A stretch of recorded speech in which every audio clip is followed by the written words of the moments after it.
কলকাতার বুকে এমন একটি লাস্ট সাফার ছবি আছে যা একসময় গোটা ইংরেজ সমাজে ভূমিকম্প ঘটিয়ে দিয়েছিল।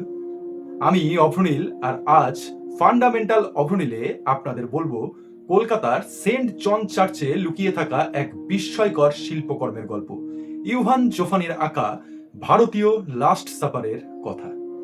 প্রভু যিশুর শেষ নৈশভোজের দৃশ্য আমরা সবাই কম বেশি চিনি বা জানি। 12 জন শিষ্যকে নিয়ে বসে আছেন যিশু। তিনি জানিয়ে দিয়েছেন উপস্থিতদের মধ্যেই একজন তাকে বিশ্বাসঘাতকতা করবে। সেই মুহূর্তের উত্তেজনা, আতঙ্ক আর মানসিক টানাপোড়েনকেই ধরে ইতিহাসের অন্যতম বিখ্যাত ছবি এঁকেছিলেন লিওনার্দো দা ভিঞ্চি। মনে করা হয় 1495 থেকে 98 খ্রিস্টাব্দের মধ্যবর্তী সময়ে ছবিটি আঁকা হয়েছিল।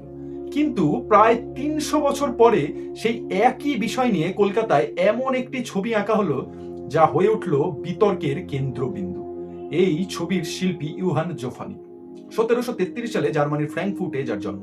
পরে ইংল্যান্ডে গিয়ে নিজের নাম পাল্টে জন জোফানি রাখেন। প্রথম জীবনে ভাগ্য খুব একটা সবাই ছিল না তার। ঘড়ির ডায়ালে নকশা আঁকা থেকে শুরু করে নানা ছোটখাটো কাজ করেছেন এক সময়। কিন্তু থিয়েটারের অভিনেতাদের প্রতিকৃতি আঁকতে গিয়ে তার প্রতিভা নজরে পড়ে যায় ব্রিটিশ সমাজে। ধীরে ধীরে তিনি জোহান জোফানি হয়ে ওঠেন ব্রিটেনের অন্যতম জনপ্রিয় শিল্পী এবং রয়্যাল একাডেমির প্রথম দিকের সদস্যদের মধ্যে অন্যতম একজন। 1783 সালে জোফানি ভারতে এলেন, আর এসে যেন সোনার খনি পেয়ে গেলেন হাতে। কলকাতার ইংরেজ অভিজাত সমাজ তার স্টুডিওতে ভিড় জমাতে শুরু করলো। Governor general Warren Hastings, chief justice Eliza Impey, একের পর এক এই সমস্ত গুরুত্বপূর্ণ ব্যক্তির ছবি আঁকলেন জোফানি। ঠিক এই সময় তার হাতে আসে একটি বিশেষ দায়িত্ব। কি সেই দায়িত্ব? কলকাতার সেন্ট জন চার্চের জন্য আঁকতে হবে একটি বিশাল অল্টার পিস, যার বিষয় দ্য লাস্ট সাপার। জোফানি তৎক্ষণাৎ রাজি হয়ে গেলেন। মাত্র 6 সপ্তাহে ছবিটি আঁকা শেষ করলেন। 1787 সালের 9 এপ্রিল চার্চকে উপহার দিলেন তার আঁকা এই লাস্ট সাপার শিল্পকর্মটি। কিন্তু চার্চে ছবি টাঙানোর পরেই শুরু হলো আসল নাটক, আসল উত্তেজনা। সমালোচকেরা প্রথমে ছবির নানা খুঁত ধরতে লাগলেন। কেউ বললেন আলো আধারির হিসাব ঠিক মতো নেই, কেউ আবার বললেন কিছু জিনিস দেখতে বড্ড বেমানান, যেমন যিশুর পায়ের কাছে এই পিকদানটি, বা ভিস্তিওয়ালাদের জল নিয়ে যাওয়ার পাত্র, ভারতীয় তলোয়ার যেগুলো ওখানে থাকার কথাই নয় বা অরিজিনাল ছবিতেও ছিল না, কিন্তু তিনি ভারতীয় সংস্করণের জন্য এরকম ভাবে এই জিনিসগুলোকে এঁকেছিলেন। কিন্তু এগুলো ছিল খুব সামান্য ব্যাপার। আসল বিস্ফোরণ ঘটলো যখন মানুষ বুঝতে পারলো যে ছবির চরিত্রগুলো আসলে বাইবেলের মানুষ নন, বরং তৎকালীন কলকাতার অতি পরিচিত মুখ। যিশুর মুখে দেখা যাচ্ছে এক গ্রিক যাজকের চেহারা, যিনি ধর্মযাজক ফাদার পার্থেনীয়। আরেকটি চরিত্র জন, যিনি যিশুর লাস্ট সাপারে যিশুর ঠিক পাশে বসেছিলেন, যে খানিকটা একটু মেয়েলি দেখতে। তার জায়গায় জোফানি আঁকলেন কলকাতার তৎকালীন পুলিশ ম্যাজিস্ট্রেট মিস্টার উইলিয়াম ব্ল্যাকিয়ারকে।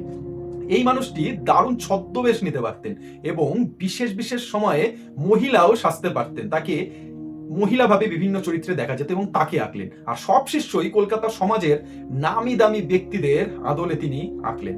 কিন্তু সবচেয়ে বড় ধাক্কা ছিল জুডাসকে নিয়ে। বিশ্বাসঘাতক জুডাস, যেটা আপনারা জানেন যে জুডাস ইস্কেরিয়ট, যিনি যিশুকে বিশ্বাসঘাতকতা করে ধরিয়ে দিয়েছিলেন, সেই চরিত্রের মুখের জায়গায় বসালেন কলকাতার বিখ্যাত এক নিলামকারী উইলিয়াম টুলোর মুখ। ছবির আসল ভিলেন বানিয়ে দিলেন এই উইলিয়াম টুলো নামক ভদ্রলোককে।